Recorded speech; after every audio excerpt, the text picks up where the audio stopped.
Comment identifie-t-on une personne à la rue? On ne l'identifie pas. On peut tomber sur une personne qu'on pense être tout bien habillée, tout bien sapée, et finalement c'est une personne qui est sans domicile fixe. D'où l'idée de la nuit de la solidarité, c'est vraiment d'aller voir tout le monde.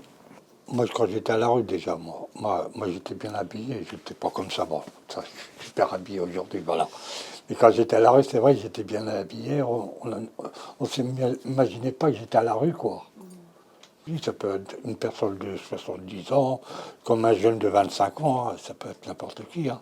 Ah, les idées préconçues, la chope de bière, ça y est, c'est un SDF, il faut rien, il boit.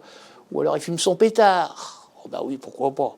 Ou alors il s'engueule. Bah oui, c'est une personne à la rue, forcément, c'est sûr. Non, non.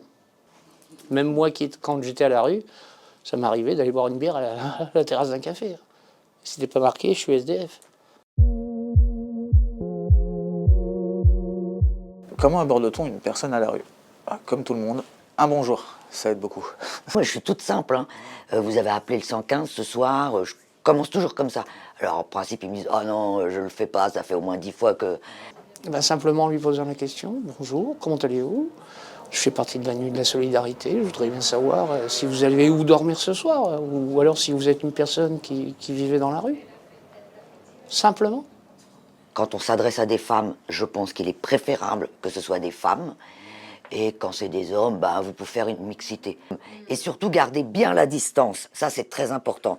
Si vous allez à la rencontre d'un groupe d'hommes, bon, en principe, les groupes ne sont pas non plus de 10, hein, en principe, c'est à partir de 2, 3, 4. Allez-y avec un homme. Mais un homme sûr de lui, quoi. Parce qu'année dernière, j'étais avec un petit jeune, il était comme ça. Hein.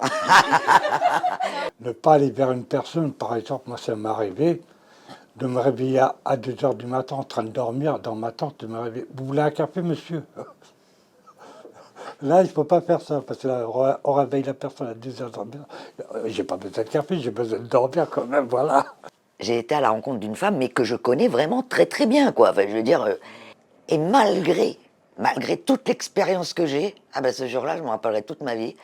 Moi, je monte sur son carton sans faire exprès, et à un moment donné, elle me dit « Non, mais tu vois pas que je suis en train de manger, là ?» Et c'est vrai que j'avais oublié que même dans la rue, on a son espace. C'est à vous aussi de...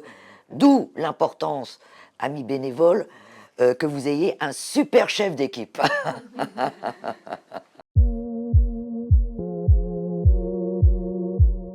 Donc laissez-vous porter par la conversation, observez, c'est très important.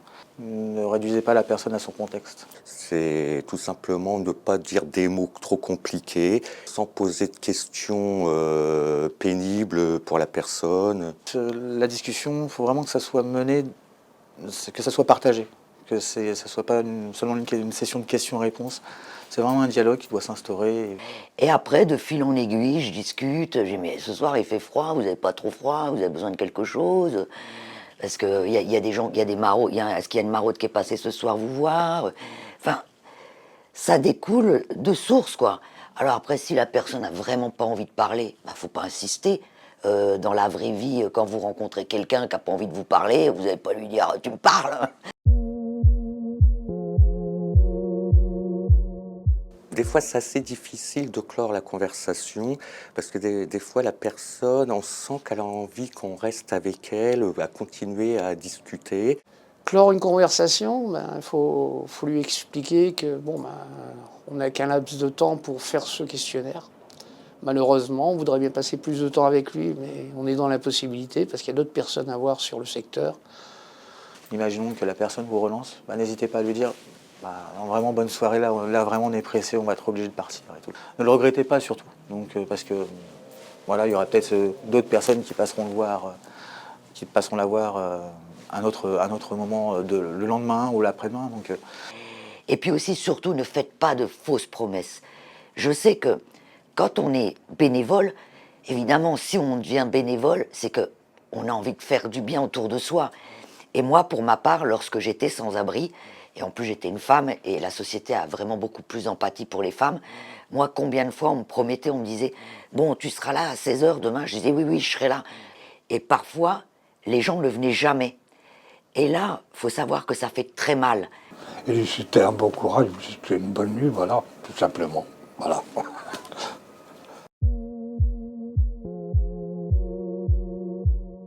Alors, si c'est votre première nuit de la solidarité, observez plus les bénévoles qui ont déjà de l'expérience. Sachez que le soir même de cette nuit de la solidarité, vous disposerez d'un guide de la conversation. C'est-à-dire qu'il y aura des questions établies que vous poserez, mais si vous le sentez autrement, n'hésitez pas, en fonction de ce que vous ressentez, avec la discussion qui va se faire avec cette personne qui est sans abri, de faire autrement, ça, il n'y a pas de souci. Le but, c'est pas que vous, comme on dit en institution, de cocher la case absolument. Il ne faut pas se mettre de pression. Il n'y a pas la pression de remplir le questionnaire ou quoi que ce soit. Soyez simplement vous-même, n'anticipez pas, n'anticipez absolument rien, et laissez la discussion se faire. Bonne nuit de la solidarité! Et surtout, suivez bien nos conseils.